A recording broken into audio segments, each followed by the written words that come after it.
ورحمة الله وبركاته. الحمد لله الذي أمرنا بالإيمان والتقوى وأمرنا بأن نقول قولا سديدا.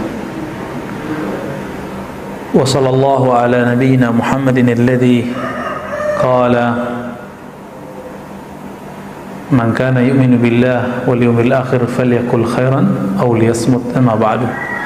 اللهم صل وسلم وبارك على نبينا محمد الفاتح لما أغلق والخاتم لما سبق ناصر الحق بالحق والهادي إلى صراطك المستقيم وعلى آله حق قدره ومقداره العظيم. أما بعد. Bapak, saudara, sahabat jamaah subuh yang diberkahi Allah, banyak hari ini orang tidak hanya kena virus badan, tapi banyak yang kena virus pikiran. Mulai dari takut kena virus, takut miskin, takut kena, takut ini dan segala macam ya. Semoga rasa takut itu tetap ada di dalam diri kita, tapi kita bisa kendalikan. Jangan kemudian membuat kita putus asa kepada Allah Subhanahu wa ta'ala. Banyak hari ini orang berkomentar untuk hal-hal yang dia tidak mengerti, cuma karena seliweran di grup-grup yang ada di WA-nya, lalu dia kemudian menjadikan itu bahan ceramahnya, bahan diskusinya, bahkan di-repost ulang, di-share ulang. Pagi ini, pagi yang berkah ini, Imam Muhammad ibn Abi Bakar ibn Abdul Qadir Syamsuddin Ar-Razi yang wafat tahun 660 Hijriah, beliau mengajarkan kita sunai as-sumt, yang berarti diam. Bagaimana caranya diam? Diamnya orang yang tidak ahli ya tidak berkomentar. Hari ini kiai ngomongin corona ya lucu Pak.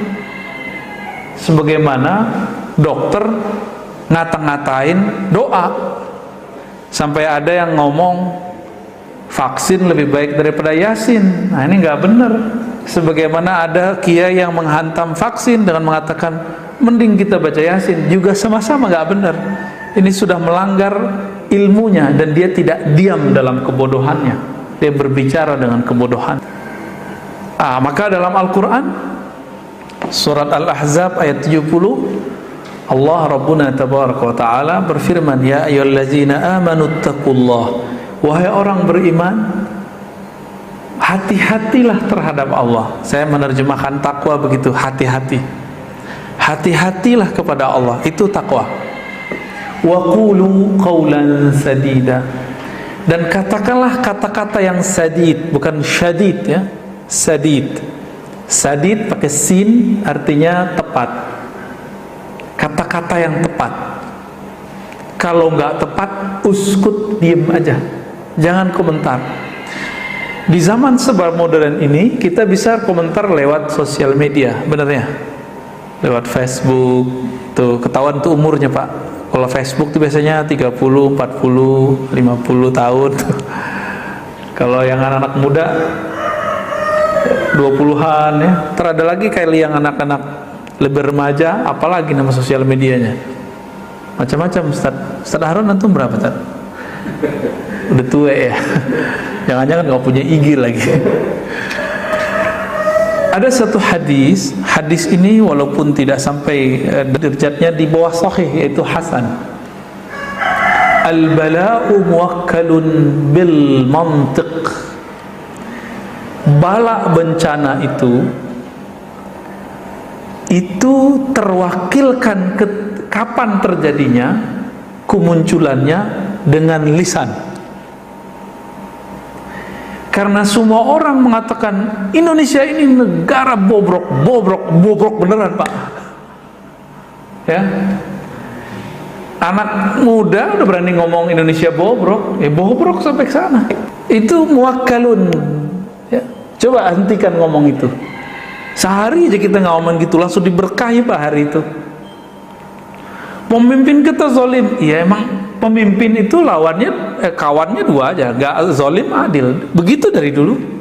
Kalau nggak zalim adil, nggak zalim adil. Coba bisa nggak diganti redaksinya? Pemimpin kita misalnya nih zalim, oke. Coba ganti lafaznya. Pemimpin kita belum sempurna keadilannya. Pemimpin kita baru berusaha adil, belum adil gitu. Bisa nggak gitu, Pak? Lafaznya dihaluskan gitu. Kenapa? Karena bala bencana turun kalau lafaz sudah keluar di sini. Kata-kata keluar di sini. Bisa ya? Kita mau ngomong keras tapi keluarnya lembut, bisa nggak? Mau ngomong negatif tapi bahasanya positif, bisa nggak? Misalnya dokter nih, ukuran dia pasien ini umurnya 3 hari lagi. Emang dia ngomong ke ahli warisnya gimana, keluarganya? Dah, kamu diam aja, ntar 3 hari lagi paling. Emang begitu? 3 hari lagi mati, apa begitu? Gimana? Bahasa yang bagus gimana? Doain bapak ya. Ya, semoga diberikan yang terbaik. Itu aja, Pak, itu lebih baik. Maka dalam hadis Nabi, ketika ada orang sakit keras, itu ada yang, ya Allah mati aja, saya mati aja gitu. Dalam hadis itu kejadian, Pak. Ternyata karakter itu sampai hari ini kita lihat, Masya Allah, kawan saya yang alumni Corona Delta itu cerita ya. Kita juga alumni, Pak. Tapi bukan alumni yang baru ini.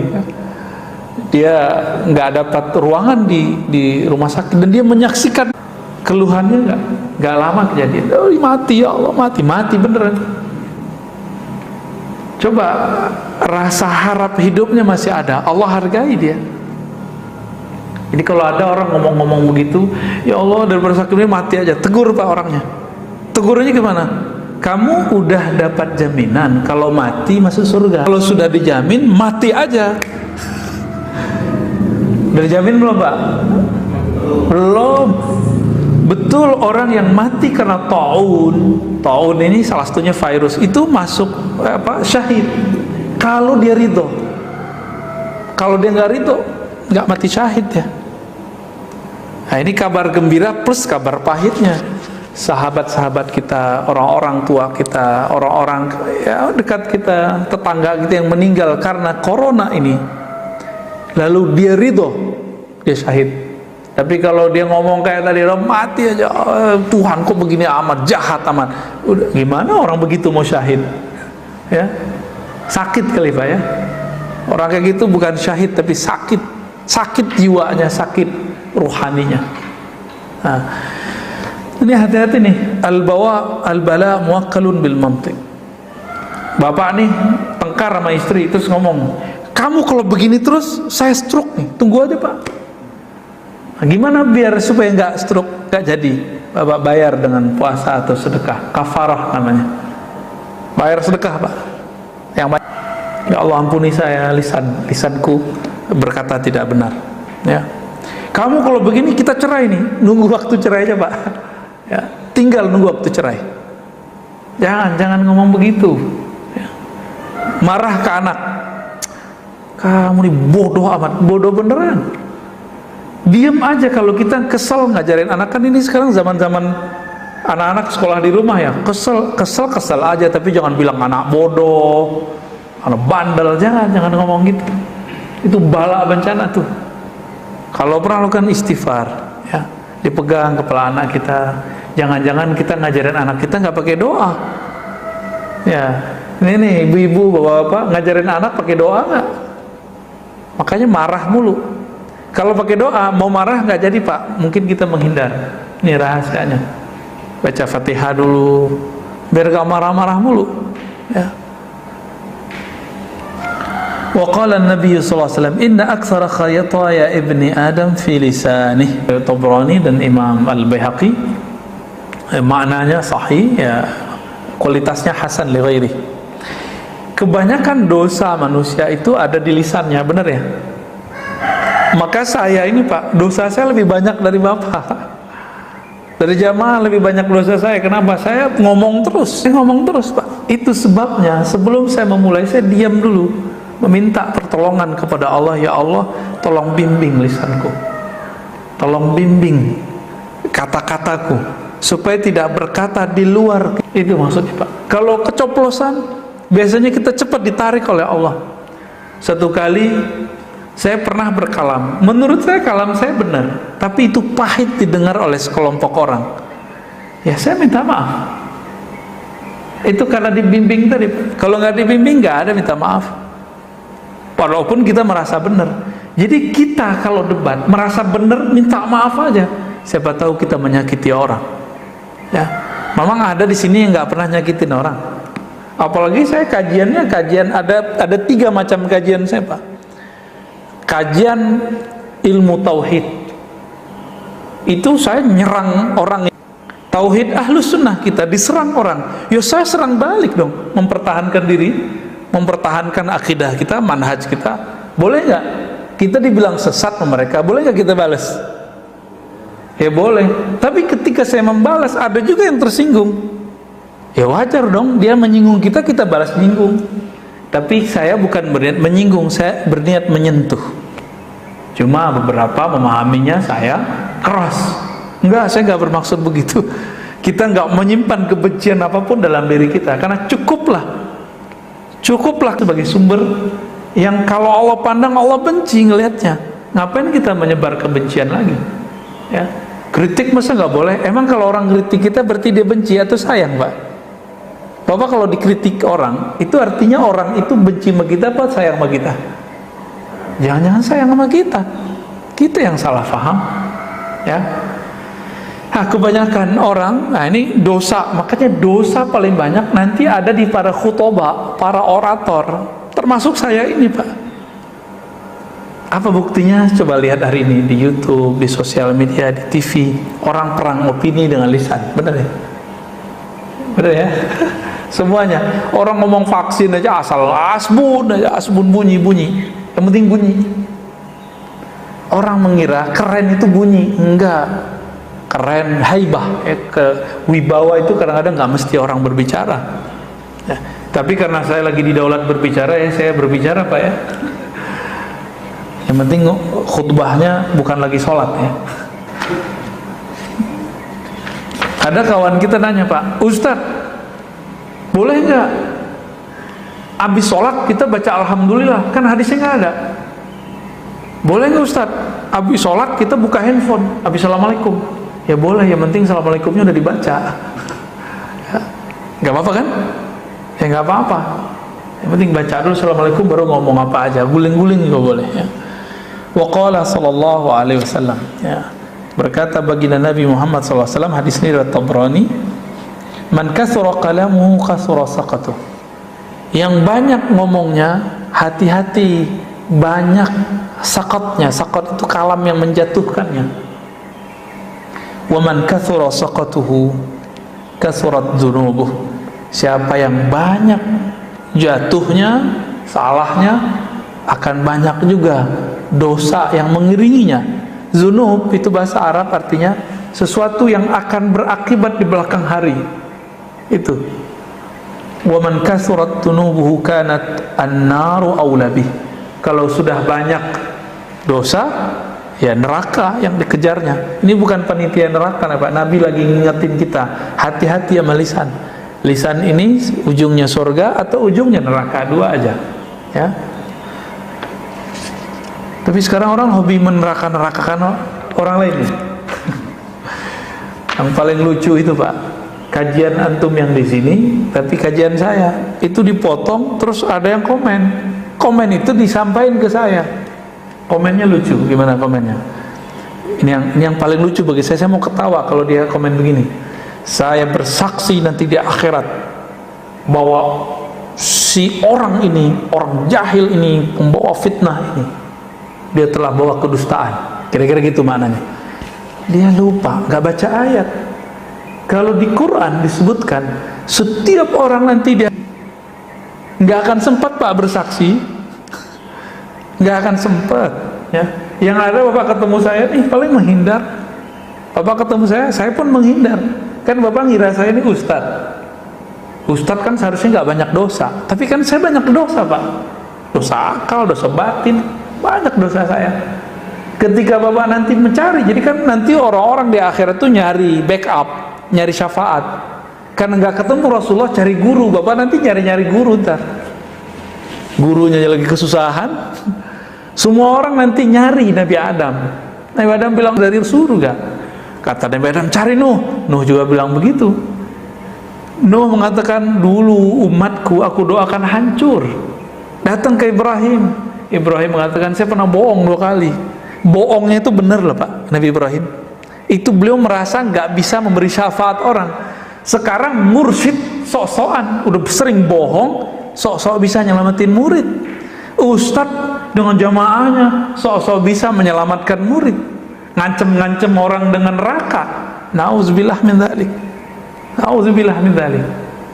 Nabi Ibrahim bohongnya benar. Itu beliau malu untuk membantu umat manusia. Lalu kita siapa? Dengan dosa-dosa yang kita lakukan setiap hari, melihat handphone, melihat dunia, melihat TV, mikir yang nggak benar, ngomong, komentar yang nggak jelas. Terus antum bisa mau selamatin orang? Ya, mau ustadz kayak, mau kiai kayak, mau habib ya sama. Sama semua. Hatta Nabi Isa, hatta Nabi Musa, apa kata mereka? Itu fa'tu Muhammadan, datanglah kepada Muhammad. Makanya Nabi Muhammad ngomong, Anal Fatih, akulah yang menutup. Maka muncullah salawat, namanya salawat Al-Fatih. Itu dari situ tuh hadisnya. Jangan dikira itu bid'ah ya.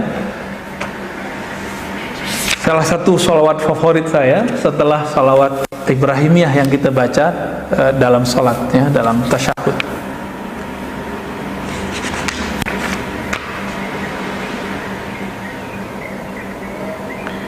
Dalam hadis Imam Abu Ya'la Al-Baihaqi, maknanya sebenarnya ada semakna dengan ini di riwayat Tirmizi, tapi di Tirmizi lafaznya nggak begini. Apa lafaznya? Kalau lihat Abu Ya'la dan Baihaqi, laisa syai'un ashadda minal jasadi illa wa huwa yashku hiddatal lisan. Tidaklah ada keluhan jasad. Jadi jasadnya mengeluh tiap pagi. Tiap hari dia mengeluh, melapor kepada Allah. Ya Allah, kenapa dengan badan? Apa yang dikeluhkan? Tajamnya lisan ini, nyakitin, nyelekit. Benar Pak ya? Maaf kalau saya nyelekit Pak ya. Maaf kalau saya ini menyinggung Pak. Saya tidak maksud menyinggung, saya maksudnya menyentuh. Kalau tersinggung, mohon diganti lafaznya. Saya ingin menyentuh hati saya sendiri dan hati kita semua ya. Dan saya minta ampun kepada Allah kalau saya pernah menyinggung Bapak Saudara semua. Kenapa? Tubuh kita akan protes Pak kepada kolbu, kepada semuanya. Apa katanya? Wahai lisan, tolong kamu jaga. Dalam hadis Imam Tirmizi itu tubuh, tangan ngomong, punggung ngomong, badan ngomong, semua ngomong. Wahai lisan, kami ini jaminannya adalah engkau. Tolong jaga kalam engkau. Itu kalau di hadis Imam Tirmizi. Ya, maka hadis yang sering kita dengar ini pedas sekali. Rasulullah ngomong, man kana yu'minu billah wal yawmil akhir falyakul khairan aw liyasmut. Hadis sahih ya, hadis sahih Bukhari. Kalau kamu memang percaya kepada Allah, beriman kepada Allah, percaya kepada hari akhirat, maka katakan yang baik atau diam. Ini orang nih di masa pandemi ini ngamalin hadis ini aja beres Pak, sebenarnya beres ngurus negara. Tapi politisi kan nggak mau, dia ingin menari, ingin meraup suara. Ketika lagi kacau begini dia menarik ya, ingin komentar. Belum lagi buzzer ya, buzzer kita bingung nih, buzzer siapa nih, buzzer A apa buzzer B, sampai kita bingung Pak. Cuma saya alhamdulillah belajar juga fikih jurnalis. Nah, itu kita tahu tuh ya model-modelnya, dia arahnya kemana, tujuannya kemana. Jadi kalau ada buzzer-buzzer yang nggak saya tertarik, saya skip aja Pak, karena ujungnya sudah jelas ya. Taib. Rahimallahu mra'an sakata fasalima wa qala khairan faghanima. Ya. Ada suatu ungkapan dalam riwayat Dailami, rahmat Allah semoga tercurahkan kepada seseorang yang diam sehingga dia selamat, atau dia berkata yang baik sehingga dia mendapatkan manfaat, ya. Man samata naja wa man najatu qala ihfaz alayka lisanak wabki ala khati'atik. Nabi SAW bersabda, ya, cuma ini riwayatnya semakna dengan ada di riwayat Imam Tirmizi, siapa yang diam pasti selamat. Apa itu keselamatan wahai Rasulullah? Rasulullah mengatakan, ihfaz alaika lisanak, jagalah lisanmu dan tangisilah kesalahanmu, ya. Menangis itu karena tersentuh atau tersinggung, mirip-mirip, ya. Kita tersinggung nangis juga, tersentuh nangis juga. Ini maksudnya sentuhlah hatimu sehingga dia menangisi kesalahan masa lalunya. Itu dia. Maka Imam Abu Bakar Ar-Razi mengatakan, as-sumtu salamatun wa huwa al-aslu wan nutqu 'aridun. Ini perkataan ulama ahli hakikat. Diam itu adalah asal keselamatan, berbicara itu adalah awal dari kebinasaan. Maka hati-hati ketika berbicara. Kalau sekarang orang nyebutnya apa? Jejak apa namanya? Jejak digital, ya. Ya Allah salimna, semoga Allah selamatkan kita, ya, amin. Maka saran kepada diri kami dan teman-teman santri mahasiswa, jangan berfatwa dulu, jangan berkomentar terhadap suatu isu keagamaan dulu sampai kita matang di bidang itu, sehingga orang nanti jika track kita dicek, ini kalau bahasa hadisnya ditakhrij, dicek, ini orang berubah-ubah nggak? Ketahuan Pak, nanti konsisten nggak dia, nanti ketahuan. Ini digoda dikit sama ini berubah, digoda ini sama ini berubah. Ada yang berubahnya per minggu. Tadi bilang bid'ah, tadi bilang haram, karena kemudian didesak orang nggak bilang haram. Lagu Indonesia Raya, ya. Ada yang ketawa nih. Ini bukan mau menyinggung, ini menyentuh, ya.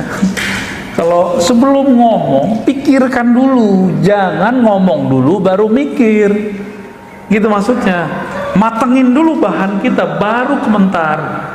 Makanya sebenarnya Pak, ini mohon maaf, ya. Dulu guru kami, Imam Besar Istiqlal yang lama, Kiai Haji Mustofa Yaqub, itu paling nggak suka tanya jawab langsung itu. Tapi sekarang kan zamannya harus tanya jawab langsung. Itu juga sebabnya kalau tanya jawab langsung ini berbahaya, nggak usah dijawab. Bukan berarti si Ustadz nggak bisa jawab, dia bisa jawab. Tapi kalau berbahaya nggak usah dijawab, gitu, ya. Membahayakan dirinya, membahayakan pendengarnya, membahayakan jamaahnya, nggak usah dijawab. Wala taqfu ma laysa laka bihi ilm. Kalau kamu nggak betul-betul paham, nggak usah komentar, gitu. Ntar berubah lagi, ya. Dulu ada seorang ustadz mengatakan apa? Haram pakai Sayyidina. Yang bilang Sayyidina Muhammad itu dia lebih pintar, lebih mulia dari Rasulullah. Bulan depan ganti Pak, karena ada yang bertanya, mungkin mendesak, saya nggak tahu, berubah. Dia nggak memikirkan dulu sebelum berfatwa. Kok harus ada orang negur dulu, gitu, ya. Waqtalafan nas fi tafdili ahadima. Sebenarnya lebih afdol diam atau berbicara kebaikan? Kira-kira nih kalau saya duduk di sini, bagusnya saya diam atau ngomong Pak? Serius? Boleh nih saya ngomong deh, ya. Jadi kalau posisi saya di sini nih, bagusnya saya ngomong apa? Diam. Ngomong apa? Khairan. Khairan itu artinya dua Pak, ya. Pertama, pilihan kata terbaik. Yang kedua, khairan itu yang, kalau tadi pilihan, sekarang yang terbaik terpilih. Kalau tadi kita pilihin, sekarang akhyar, yang terbaiknya itu khairan.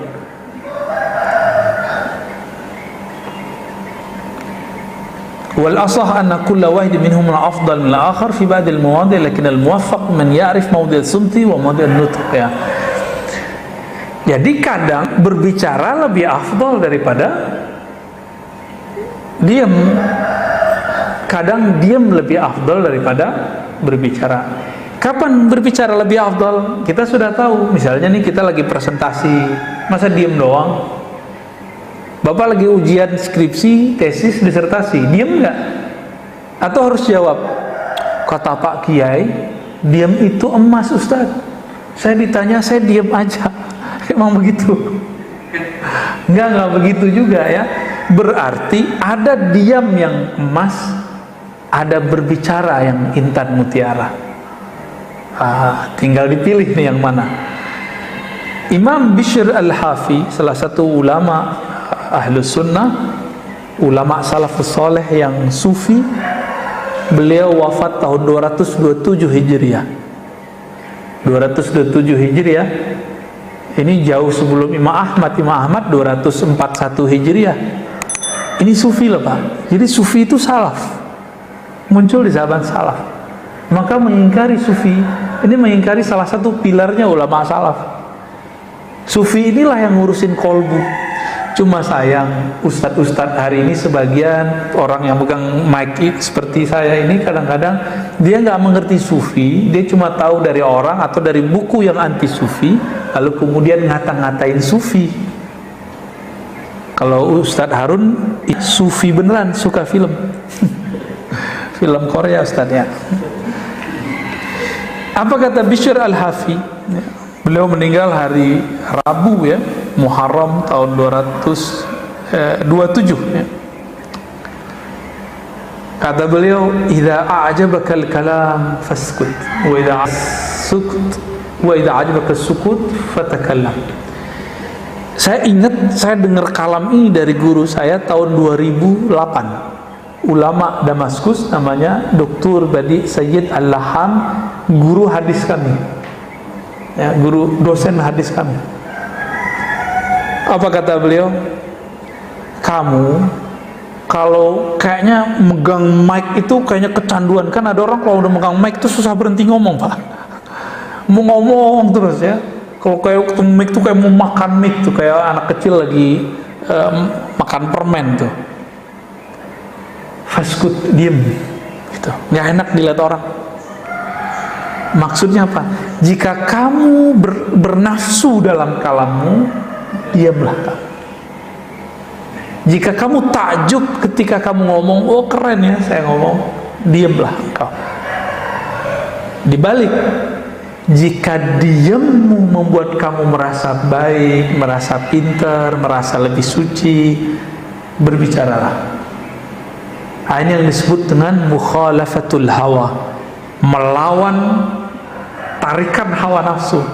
Dia mengajak kita ke kiri, kita tarik dia ke kanan. Dia ngajak ke kanan, kita tarik dia ke kiri. Contoh paling gampang, subuh barusan, maunya kan tidur Pak ya di rumah. Oke, sholat di rumah aja deh kan gitu. Nggak mau jamaah di masjid. Kira-kira nih sepakat nggak Pak? Imunitas kita naik kalau kita jalan kaki, benar nggak? Dan jalan kaki yang paling ringan pergi ke masjid. Jadi kita nggak ngerasa kita olahraga, tahu-tahu jantung kita udah kuat aja. Ya tinggal jaga jarak tuh ya susah amat. Oh saya Ustadz, saya di rumah aja. Ya di rumah aja kalau olahraga nggak apa-apa. Tapi kalau dia makan, yang ada penyakit bertambah. Karena ada fil maidah. Penyakit itu banyak masuk lewat perut, kemudian lewat nafas. Ya. Kalau kita kurangin dia, maka akan kurang resikonya. Kita bakarlah lemaknya dengan jalan kaki. Saya juga heran ya, kalau dokter yang ngomong biar jantung kuat no jalan setengah jam sehari, kok patuh gitu ya? Karena ingin tubuhnya yang mau hancur ini, yang mau dimakan cacing ini mau dimakan cacing. Tubuh antum kali ya, tubuh kita nggak tahu deh, semoga tidak ya. Ini mau masuk tanah, mau dirawat-rawat, mau disayang-sayang ya soal. Ketika guru mengatakan, jamaah, nah, wahai murid, bangunlah jam 3, bangunlah setengah 4, sholat 2, nggak ada tuh, cuma 1-2 yang ngamalin. Minimal kalau enggak, ya udah sholat witir 1 rakaat sebelum subuh berangkat ke masjid. Kalau enggak sholat di masjid karena mungkin lagi isoman atau karena takut dengan PPKM, ya sudah sholat di rumah berjamaah dengan keluarga. Tapi siapa yang melakukan itu? Enggak, ternyata kita lebih mendahulukan kalam-kalam dokter fisik daripada dokter rohani. Ya. Wa qala Luqman li ibnihi law kana nutqu fidda lakana sumtu zahaban wa laqad nadimtu ala al-kalam miraran wa lam andimu ala sukut marra wahida. Luqman ini menurut Bapak ulama atau nabi? Nabi, betul Pak. Ini kalau saya ada kitab satu lagi saya kasih Pak. Wah, nggak ada satu kitab lagi nih, nanti lain kali lah aneh kasih kitab. Antum bisa bahasa Arab Pak? Mau Indonesianya aja ya? Kalau ya ini langsung dibawa, serius? Mau? Buat antum ntar nih? Mau? Udah punya. Kita kasih PDF-nya aja Pak. Tuh, udah mulai innalillahi Pak. Ini boleh saran nggak nih? Kalau baca innalillahi jangan kayak gitu ya. Bikin nyesek dada Pak, terutama yang sakit. Yang sakit tambah terpukul dia. Jadi baca innalillahinya biasa aja ya. Innalillahi wa inna ilaihi raji'un, gitu aja. Mau nggak? Mau ya? Kalau kayak gitu biar itu masjid, karena mungkin tradisinya sudah begitu. Kita nggak usah ramai juga debatan. Gimana Pak pengurus? Mau? Jadi kalau baca innalillahi gimana? Biasa aja. Saya paling takut kalau orang baca itu Pak. Kita sehat nih, deg-degan dengernya. Kebetulan mertua saya kena COVID di kampung, istri kita kesana kemarin. Itu sehari 5 kali orang baca, shock, tambah shock. Untung ditenang-tenangin, udah tenang. Karena bacanya kayak gitu Pak, innalillahi wa inna ilaihi raji'un. Itu emang betul-betul kita ingat mati Pak langsung. Ya kita terima kasih ya, syukron. Cuma jangan banyak-banyak. Obat itu kebanyakan jadi racun. Itu kan obat supaya kita ingat mati. Dia sudah sakit. Di mana-mana orang sekarang banyak yang kena corona. Dia lagi terpuruk ngos-ngosan dengerin begini mati aja. Nggak sembuh-sembuh nanti. Tuh, lagi itu diulang 2 kali kan? Itu masih mending Pak. Di tempat saya itu 15 menit satu orang. Disebutin keluarganya. Waduh, Masya Allah ya. Mending kalau meninggal 1, meninggal 5. Bisa 5 jam nih ngomong. Tapi mungkin itu tradisi. Saya nggak akan mengingkari juga tradisi mereka. Tapi kalau masjid ini masjid orang-orang yang teredukasi dengan baik, ayo perbaiki ya. Kemarin-kemarin gimana? Begitu nggak? Nggak ya? Kalau perlu nggak usah diumumin. Zaman-zaman COVID nggak usah diumumin kalau perlu. Cukup lewat WA aja. Karena itu menyesakkan sekali untuk orang-orang yang sakit. Kalau bagi kita sih kabar penting, tapi kalau bagi orang-orang yang sedang sakit ini betul-betul menyesakkan dada bagi mereka. Ini bagian dari diem nih ya. Mohon maaf ya bapak-bapak yang sering baca. Luqman sebenarnya beliau seorang nabi. Jadi gini rumusnya, di zaman sebelum Nabi Muhammad, siapapun yang diberi ma'rifatullah pasti nabi. Tapi kalau cuma diberikan wirid, suka ibadah, belum tentu nabi. Sama sekarang, kalau ada orang diberikan ilmu mengenal Allah di kolbunya, pasti wali. Kalau dia cuma rajin ibadah, belum tentu wali. Orang soleh aja. Tapi orang soleh kan bisa tergelincir lebih parah. Ada seorang soleh, alim, tapi tidak bermakrifat. Didatangi oleh orang yang suka membunuh. Yang dia bunuh udah 99. Masih ingat kisahnya? Apa kata dia? Ente kebunuh 99 orang. Nggak ada. Dia putus rahmat Allah, padahal Allah tidak pernah memutus rahmatnya. Orang ini ntar kaget Pak kalau masuk neraka. Yang dia kata-katain masuk neraka, masuk surga. Yang bunuh dia siapa nih? Si Algojo ini. Siapa antara yang masuk surga? Yang bunuh dia, karena dia ada harapan pengen kembali. Maka kepada diri kita, diri saya yang bermaksiat, diri kita yang bermaksiat, jangan putus asa. Jangan putus asa kepada Allah Subhanahu wa ta'ala. Kata Sayyidina Luqman kepada anaknya, "Lau kana nutku", seandainya dia ngomong itu koin perak ya, lakana sumtu zahaban, maka diam itu adalah koin emas. Walaqad nadimtu 'alal kalam miraran wa lam andimu 'ala sukuti marratan wahidah. Nadima yandam lan andam 'ala sukuti marratan wahidah. Aku sering menyesali kalamku berkali-kali. Ngomong sekali, nyeselnya berkali-kali. Pernah nggak? Kok saya ngomong gitu ya? Pernah nggak? Dan orang yang banyak ngomong bukan pada tempatnya, dia akan ngomong gini, aduh gimana? Nah, dulu awal-awal saya khutbah Pak, awal-awal saya ceramah, kadang-kadang yang belum pantas kita bicarakan. Itu selesai khutbah atau ceramah, itu kepikiran dulu, ya Allah, kenapa saya ngomong begitu? Ternyata kita lupa rumus-rumusnya. Sebelum ceramah, minta perlindungan dulu kepada Allah, minta bimbingan Allah Subhanahu wa Ta'ala. Koneksikan hati kita dengan kecintaan kepada Rasulullah, kepada ulama-ulama waliullah, baru kemudian kita ngomong. Semoga dalam bimbingan Allah Subhanahu wa Ta'ala. Dan aku tidak pernah menyesal dari diamku, ini kata beliau, ya. Wa'alam anna sumta ala nawain. Diam itu ada dua macam. Diamnya orang awam, diamnya khawas, para wali. Orang awam diamnya cukup dari ghibah, menggibahi orang, wal kizb, dan bohong, ngomongin orang, mau dia kiai, ulama, mau pemimpin. Kalau kita nggak bisa ngomong yang proporsional, itu ghibah namanya. Gimana? Baik lewat sosial media ataupun langsung. Jadi kalau kita dengar berita nggak bisa komentar baik, diem aja. Ini kalau ini diamalin aja Pak, ini beres kan negara kita.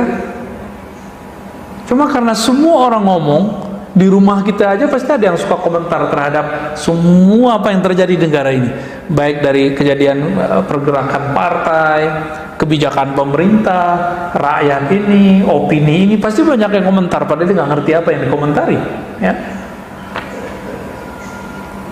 Waqala Abu Ali Ad-Daqqaq, ya. Lanjut. Yang kedua, diamnya wali. Apa diamnya wali? Imsakus sultan lisanil haibah. Menahan lisan di saat dikuasai oleh perasaan hebat, kagum. Ini kalau orang rapat atau pada rapat RT aja ramai Pak. Jadi di saat ngomong itu kayak kita pengen dihargai orang, ya. Bapak rapat masjid nih, kita kalau ngomong tuh kayak pengen didengerin. Itulah sebabnya kita marah kalau kita ngomong orang nggak dengerin, bener gak? Kecuali Bapak ini guru ngaji, ya, murid-murid kita ajarin, dia berisik, boleh kita marah. Orang nggak senang ngomong kita, lalu dia ngomong lagi, nggak apa-apa, biarin aja. Berarti ada nggak benar dari alam kita, ya. Wadzalika sumtu huwa min adabil hadrah, ya. Nah, kenapa? Karena rasa kehadiran di hadapan Allah Rasulullah itu ada pada kata apa jauh Pak? Dekat, benar dekat, serius. Udah rasa belum? Kalau Allah dekat, kita kalau dekat dengan orang yang kita hormati, berani nggak ngomong sembarangan? Hei orang yang suka komentar macam-macam, kalau kita merasa dekat kepada Allah, Allah itu dekat kepada kita, berani nggak komentar sembarangan? Malu kepada Allah Subhanahu wa Ta'ala, ya. Ini ilustrasi Pak, ya. Di UIN itu, saya kan kuliah di UIN dulu. Yang saya takuti kalau sama satu orang Pak, yang betul-betul kalau ngomong itu saya nggak susah untuk memotongnya dan menjawabnya pun super hati-hati. Itu Profesor Dr. Aziumadi Azra, guru kita. Kalau beliau ngomong atau nanya, itu jantung saya berdebar tuh dulu waktu masih kuliah. Waktu kuliah S3 sama beliau, itu jantung saya berdebar. Makanya waktu disertasi, saya minta pembimbingnya beliau, biar gak diuji sama beliau ntar. Ya. Itu sebenarnya Pak. Itu kenapa? Dan saya kalau di depan beliau nggak berani ngomong sembarangan dan nggak pernah berbicara tanpa data. Kalau depan beliau harus ada datanya dibaca dengan metodologi dan approach pendekatan yang pas. Kalau enggak, kamu ini cocok logi, nggak relevan, ya, nggak koheren, gitu lafaz-lafaznya. Jadi dulu waktu saya mengajukan outline Pak, beliau nggak banyak ngomong. Saya nggak berani lewat sekretarisnya. Saking saya nggak berani ketemu beliau, Pak, nggak berani ngomong juga depan beliau. Kasih ke sekretarisnya, outline saya dicoret. Itu banyak outline sampai pendahuluan semua dicoret. Ketika kita baca itu kayak dia ngomong. Jadi tulisan dia bagi saya udah sama kayak dia ngomong. Ngaco gitu ya, nggak koheren, lompat-lompat, langsung kita rombak. Dan saya cuma bimbingan sekali itu, sampai akhir bab nggak perlu lagi bimbingan, karena seakan-akan beliau sudah ngomong. Wataknya kan begitu, nggak boleh ngomong loncat-loncat, nggak boleh nulis loncat-loncat, menggunakan metodologi yang pas. Selesai semua bab, 5 bab langsung kita kasih, langsung tanda tangan. Obat apa, buah dari diem, nggak banyak ngomong. Ini kalau ada yang lagi kuliah, jangan banyak-banyak diskusi sama teman, langsung nulis aja, Pak. Loh kenapa? Kalau kebanyakan diskusi, kebanyakan bahan masuk, bingung menulis apa. Ya, menyendiri, beruzlah, ya, menyendiri kalau sudah punya tugas-tugas begitu. Maka diam itu boleh kita bagi diamnya lisan, yang kedua diamnya qalbu. Diamnya lisan dari mengatakan yang tidak benar, diamnya qalbu dari Allah Subhanahu wa ta'ala. Maka tadi ketika imam membacakan ayat, qalbunya diam nggak, Pak? Atau qalbunya jalan-jalan berisik? Atau kalbunya jadi juri? Wah, enak nih. Ah, nggak enak nih. Wah, panjang nih. Tuh berisik tuh kalbunya. Ya bener ya. Apalagi sholat Jumat pas siang-siang ya. Waduh, imamnya panjang-panjang baca surat Qaf. Kan sunahnya baca Qaf, Pak. Itu 3 halaman loh, Pak ya. 3 halaman. Tapi akhirnya khotib-khotib kita kalau nggak jadi imam cuma alam nasroh. Ya, kulhu. Nah, Jumatan kok pakai kulhu? Kenapa? Karena hati jamaah berisik. Pernah kita sholat di satu masjid. Masjid itu udah direbut berbagai macam aliran. Terakhir direbut oleh aliran yang berkunut. Tapi kita sholat di masjid itu subuh nggak nyaman sama sekali. Karena di sini ada ngangkat tangan, sini nggak. Sono nggak angkatan, bagian sini ngangkat semua. Jadi nggak nyaman, Pak. Jadi samping kiri kanan kita ada yang ngangkat dan enggak. Jadi hatinya lagi sholat tuh pecah, dan itu terasa auranya nggak nyaman. Kolbunya berisik. Kolbu kan bisa ngerti bahasa kolbu. Apa kata si kolbu? Imamnya pakai hadis doif gitu. Kata yang angkat tangan, saya ini nggak angkat tangan, berarti dia mukhalafatul imam, dia menyalahi imam. Berisik itu hati mereka, sama-sama berisik. Habis itu saya nggak mau datang lagi, cuma 2 kali aja ke sana. Pertama telat, kita nggak tahu. Yang kedua kita tahu, Masya Allah, nggak nyaman sama sekali. Itu kelihatan keluar itu salam-salaman sebelum COVID tuh ya, kelihatan ya. Nggak ada persaudaraan, cuma karena masalah kunut tuh. Belum lagi ntar zikir jamaah ba'da sholat, tambah rame.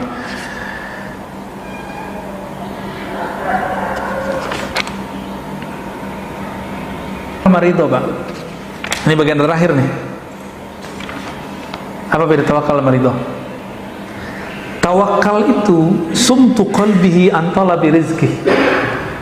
Orang tawakal itu dia ngerti Allah itu ngasih rezekinya, time-nya sudah jelas, maka dia diam, nggak ngeluh. Sumtu qalbihi, diam kolbunya dari menuntut. Ini contoh, Bapak belum diam nih. Ustadz, saya udah doa, tapi kok belum dikabulkan, berarti kolbunya belum. Kapan ya? Berarti kolbunya berisik gitu. Kedengeran nggak sama telinga kita? Enggak, tapi kalau orang yang punya kolbu tahu. Kok bisa? Bukan ini tahu alam gaib, Pak. Kita kalau ada orang senang sama kita, kelihatan kolbunya terasa. Apalagi Allah kan memandang kolbu. Jika ada kolbu orang mengeluhkan, ya Allah, kapan ya Allah, kapan, itu bagi Allah berisik. Allah tuh nggak suka denger. Betapa sukanya kita dengan hal yang berisik-berisik yang membuat Allah tidak suka itu. Ya. Jadi udah tawakal belum nih? Doa udah. Habis doa, usaha udah. Kolbunya coba didiamkan.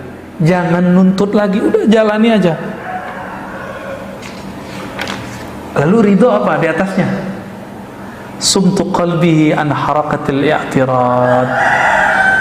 Kolbunya diam, tidak suka mengingkari, mempertanyakan, meragukan janji-janji Allah.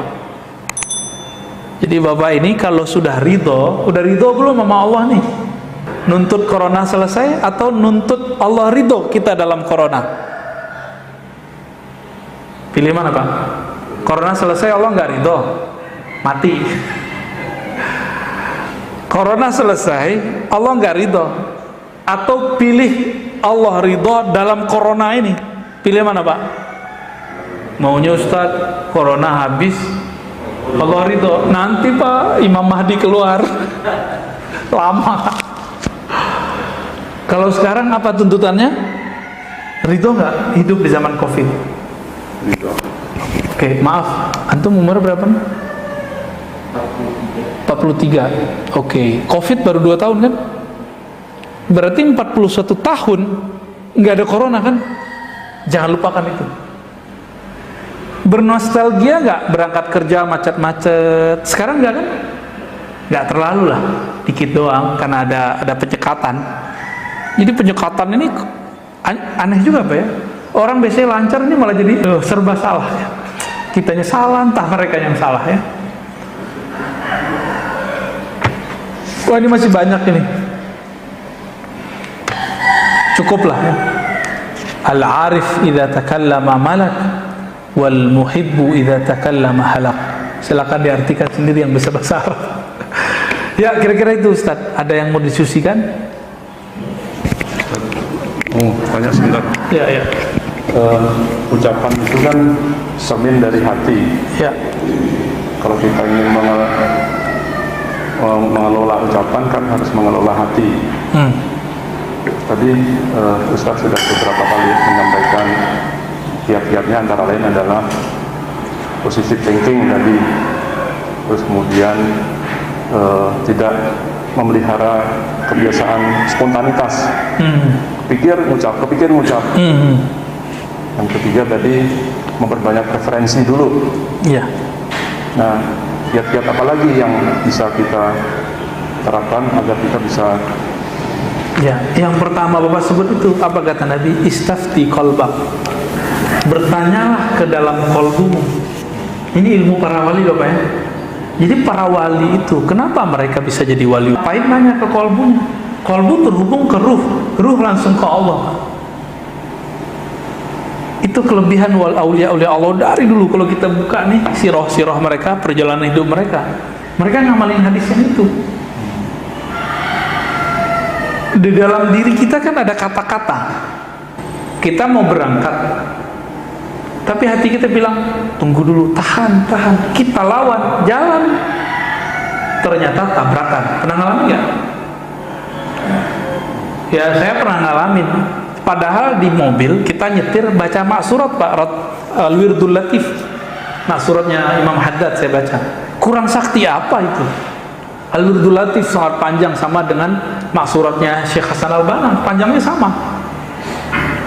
Kurang sakti apa baca itu? Tabrakan. Nabraknya nggak tanggung-tanggung, saya belok ada orang pakai motor, bah. Untung dia pakai helm, kepalanya itu langsung.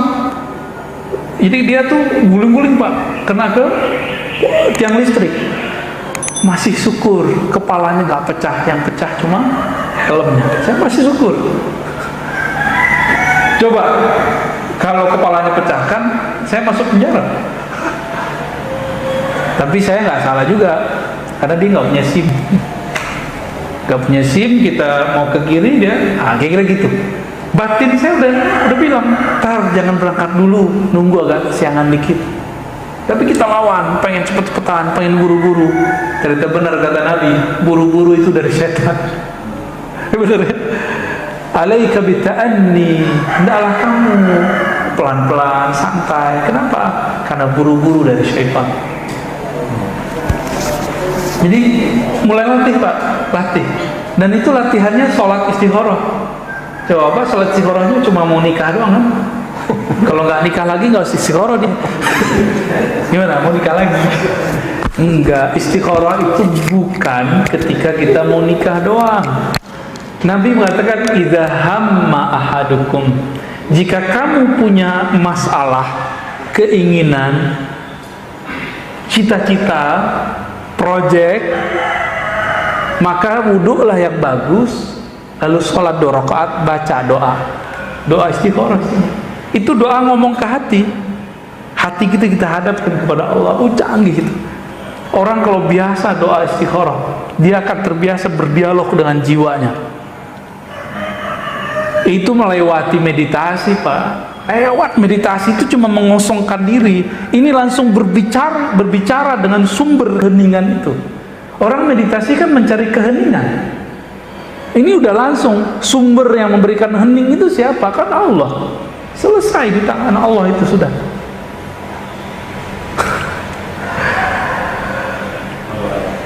Ya, udah cukup. Waduh, antum mau nambah? Nah ini Ustaz, kalau dosa yang mulut itu kan dikawal dengan Tuhan bagus ya. Nah, terus kalau jari itu gimana Ustaz? Sama nggak dengan kalau kolbu itu punya makna, diterjemahkan oleh lisan. Karena dulu sosial media itu cuma ngomong. Orang Arab kan pakarnya ngomong, maka mereka bisa mengubah kalam dengan syair-syair yang indah. Sekarang lebih canggih. Sekarang pakai apa? Isi kolbu bisa diterjemahkan tidak hanya oleh lisan, tapi bisa diterjemahkan oleh jari. Semuanya diminta persaksian. Itu juga. Maka kalau ditambah nih, antum canggih juga ya. Kayaknya emang harus ada kitabnya nih ya. Diamnya jari, tidak berkomentar kecuali yang baik. Dalam sosial media ya. Jadi sumut, diamnya jari ketika dia tidak berkomentar, tidak memberikan tanggapan kecuali tanggapan itu baik. Karena semuanya dipertanggungjawabkan di sisi Allah. Itu berbicara juga tuh.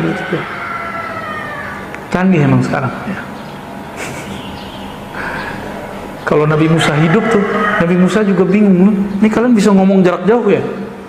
Bisa jarak jauh kita ngomong, bisa komentar jarak jauh kita.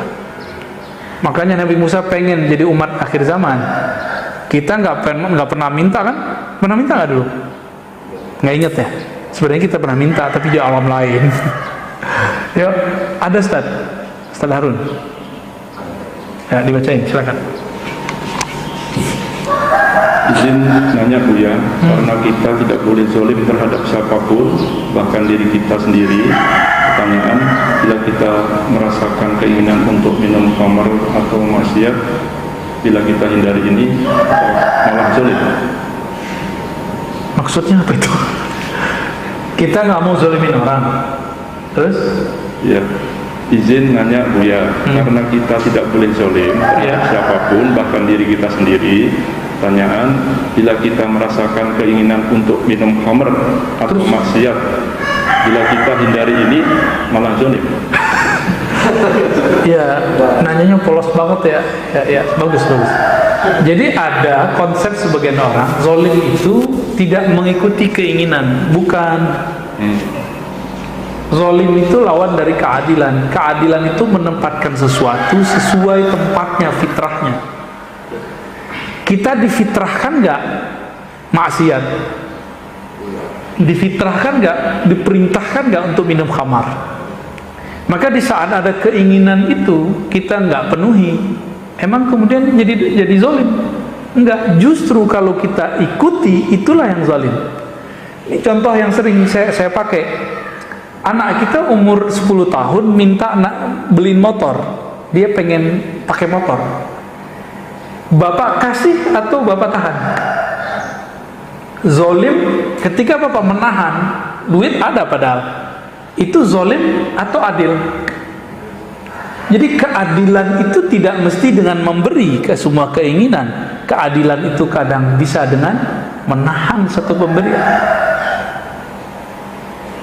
Karena kita sayang kepada anak, nggak kita beli, Pak. Kecuali bapak pengen matiin anak cepat-cepat, ya, beliin aja, gitu, ya kan?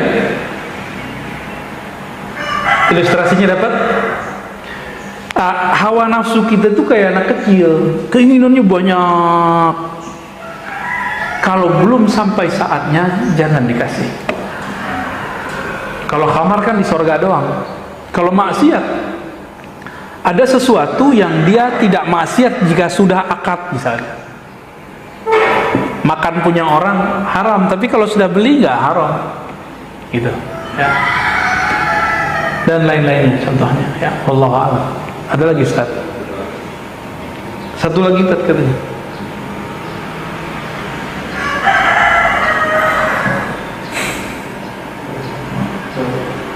Baru Ustaz. Ya. Cara mengetahui kabar yang dari Allah atau dari syaitan, bagaimana walaupun kabar itu kelihatannya baik? Kabar ya. Gimana pertanyaannya? Memahami kabar yang masuk ke kolbu dari Allah atau bukan? Oh, oke. Baik. Kolbu yang berzikir kepada Allah pasti yang masuk ke dalamnya nur. Tapi kolbu yang isinya kelalaian kepada Allah pasti masuknya dari syaitan. Maka perhatikan di saat sinyal-sinyal itu masuk, kita lagi zikir atau kita lagi mikir. Kita lagi zikir atau lagi mikirin dunia. Kalau lagi mikirin dunia, walaupun casingnya casing akhirat, itu tidak baik. Jangan diambil. Ya. Itu indikatornya. Dari mana itu? Dari hadis Imam Ahmad, hadis Imam Tirmizi. Setan itu dan malaikat mempunyai belalai khusus ke kolbu. Jika dia zikir, maka belalai malaikatlah yang ada, sayap malaikatlah yang muncul. Jika tidak, maka belalai si iblis syaitan lah. Bukan belalai lagi ya. Kalau lagi banyak nyamuk nih, kenapa nih? Dia kan bisa nyuntikin tuh. Suntikan itu tuh apa namanya tuh? Sumut. Itu sumut. Jadi sumutnya syaitan itu bisa nembus ke kolbu kalau kolbu tidak ada pertahanan namanya zikrullah. Ya. Karena kita tidak mampu zikir setiap saat seperti baginda Nabi, maka kita minta perlindungan kepada Allah pagi dan sore. Apa perlindungannya? Ya muqallibal qulub, wahai yang membolak-balik hati, tolong tetapkan hati kami dalam agamamu, taat kepadamu, supaya gak kemasukan. Jadi walaupun nih saya pegang kitab Pak, saya duduk di masjid, saya duduk di mimbar ngomong pakai ayat Quran, tapi kalau saya tidak berlindung kepada Allah dan minta bantuan Allah, kalau saya berceramah, ceramahnya akan berisi kalam-kalam syaitan. Kalau nanti mirip-mirip kayak binatang buas tapi pakai dalil, itu aja bedanya. Agak soleh dikit pakai dalil, galaknya berdalil Pak. Kita nggak mau begitu ya. Kita maunya ya sesuai dengan kepentingan kolbu itulah. Oke, cukup ya. Nih, masya Allah. Antum mau kawin? Mau istikharah? Pendapat ini kalau kemungkaran, banyak kemungkaran terjadi karena diamnya orang yang baik. Oh, itu beda lagi. Ya. Ntar dulu, kita terjemahin dulu. Mungkar artinya apa? Ini pertanyaannya bagus nih. Kemungkaran banyak terjadi karena diamnya orang-orang soleh. Oke, semangat ya. Ini kalam benar, tapi jangan ditaruh di tempat yang tidak benar. Untuk membenarkan salah satu sikap beberapa orang dan kelompok yang tidak sesuai juga dengan kema'rufan. Munkar lawannya ma'ruf. Apa arti ma'ruf? Dari kata arafah, sesuatu yang diketahui bahwa dia baik, itu ma'ruf namanya, pantas. Lawannya munkar, yang diingkari kebaikannya. Paham sudah? Maka sesuatu yang diingkari kebaikannya, munkar itu ada prosedurnya kalau ingin mengingkarinya. Dan pengingkaran terhadap kemungkaran itu caranya dengan taghayyur, bukan dengan halak, penghancuran. Man ra'a minkum munkaran falyughayyir biyadihi. Ini berarti kan lafaznya, ini lafaz orang nggak perhatiin bener-bener. Orang maunya hancur-hancurin aja. Siapa yang melihat di antara kamu kemungkaran, sesuatu yang tidak terlihat ada kebaikan di dalamnya, falyughayyir, rubahlah tidak ada kebaikan menjadi baik. Yughayyir, rubah, ghayyara yughayyiru taghyiran. Bukan hancurkan lafaznya.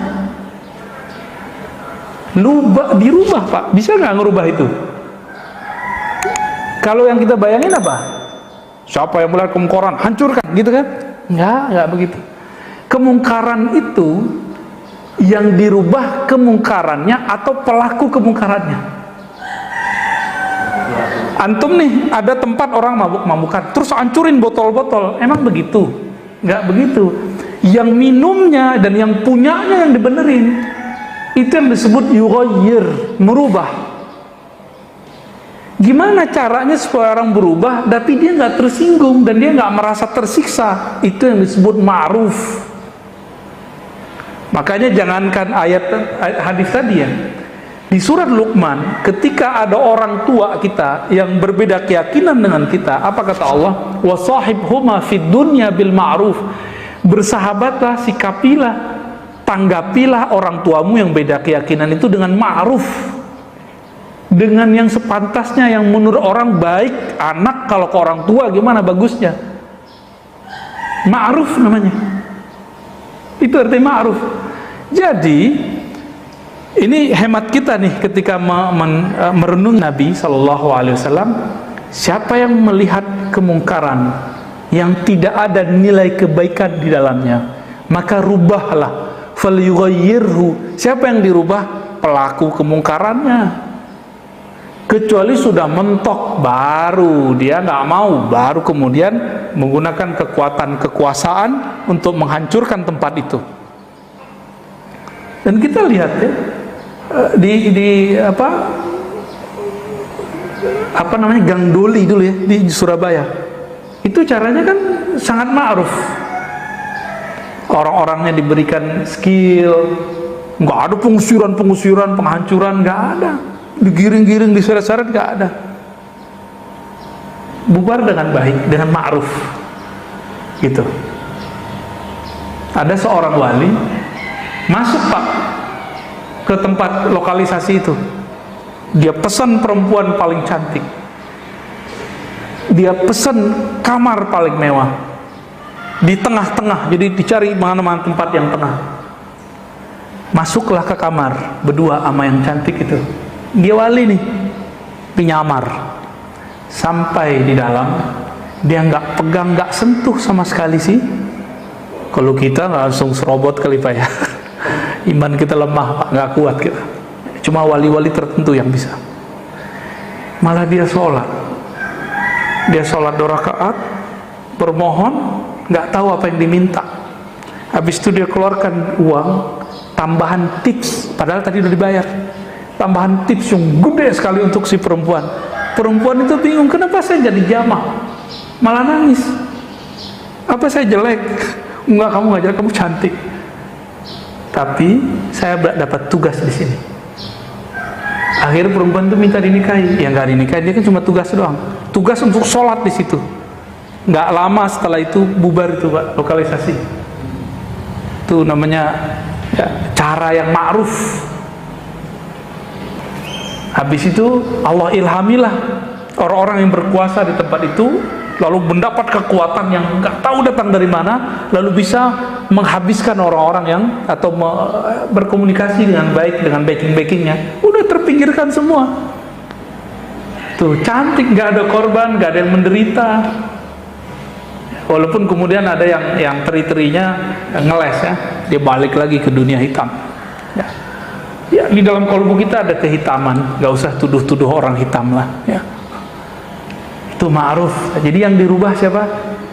Orangnya. Hancurin bangunannya, orangnya nggak dibenerin. Dia buat bangunan baru nggak? Gitu. Itu maknanya. Jadi jangan senang dulu untuk kita masuk gerbek ini gerbek enggak. Saya nggak sepakat gitu ya. Dakwah kita dakwah yang belayyin kata Nabi, dengan kelembutan. Lembut tapi jelas, lembut tapi menyayatnya halus. Semoga dakwah-dakwah kita diridai oleh Allah Subhanahu wa taala. dan dai-dai, ulama-ulama yang sedang berjuang. Allah ridai, Allah ampuni jika salah, Allah bimbing kepada jalan yang diridhoinya. Amin ya rabbal alamin.